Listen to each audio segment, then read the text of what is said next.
Welcome to My Chess Pal. Today, we're diving into a key concept for any chess player aiming to improve their endgame skills: opposition.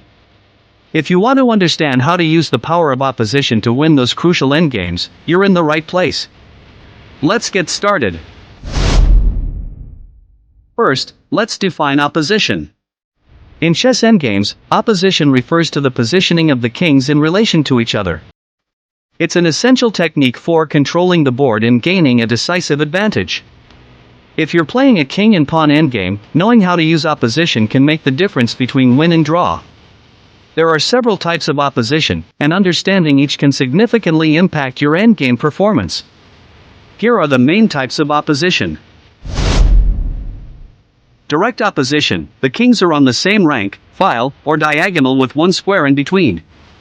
Distance opposition: the kings are separated by an odd number of squares on the same rank, file, or diagonal. Here the kings are separated by 3 squares on the same file. Achieving opposition often involves maneuvering your king to the correct position. Let's look at a few examples. In direct opposition, the kings are facing each other with 1 square between them. The 3 squares in front of the opponent king are called critical squares. If it's white's turn, white can win direct opposition, force black king to move away from the critical squares. Then white will promote the pawn and win the game. White will move his king to c5, winning opposition. Now wherever black king moves, it will give up at least one of the critical squares, b6, c6, or d6. Suppose black king goes to d7. Now white king will go to the available critical square b6. Now wherever black king moves, say d6, white can advance the pawn to c5. After king to d7, white can either advance the pawn to c6 or play king to b7, winning direct opposition on 7th rank. White will soon promote the pawn, for example. King to d8. c6. King to e7. c7. King to f6, c8 promotes to queen. However, in the position where we started, if it's black's turn, then black can win the opposition and force the draw. Here black can move the king to d6 and win the opposition. Black can keep winning the opposition and comfortably draw the game. For example, c5 check. King c6. King c4. King c7.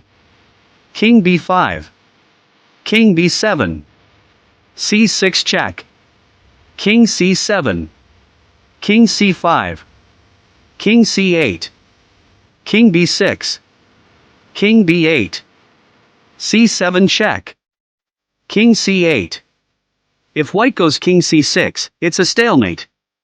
If white moves king anywhere else, black will win the c7 pawn and the game is drawn due to insufficient material. Let's go through another example where white is pawn down.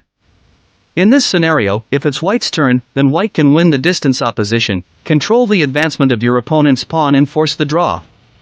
Can you find the only white move to win distance opposition? Yes, king to f1. Now if black plays g4, then white has many good moves like king g2 or king f2. If black goes king e4 or king f4, then white can win direct opposition with king e2 or king f2. However, if black goes king e5 instead, then black should not go king e2 or king f2. Otherwise black will win opposition with king e4 or king f4 and will win the game. So after king to e5, white can maintain distance opposition with king e1. White can keep winning the opposition and draw the game comfortably. Please note that there is one exception to this. In case of corner A or h-file pawn, if the opponent king is in front of the pawn, then no matter who wins opposition, it is a draw. Here are a few tips to remember. Always be aware of your king's position. Keeping your king in opposition often means being in a more favorable position to push your pawns or block your opponent's pawns. Use opposition to control key squares. By achieving opposition, you can control important squares on the board, often leading to the promotion of your pawn.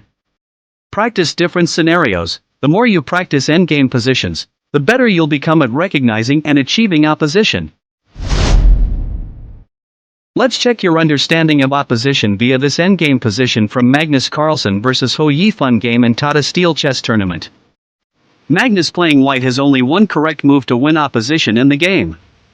Please Please share your answer in the comments below. There is a surprise gift for the initial correct answer. Opposition is a fundamental concept in endgames that can turn the tide of the game in your favor. Practice these techniques, and you'll be well on your way to mastering endgame strategies. If you found this video helpful, don't forget to like, subscribe, and hit the notification bell for more chess content. Share your thoughts and any questions you have in the comments below. Thanks for watching, and see you next time.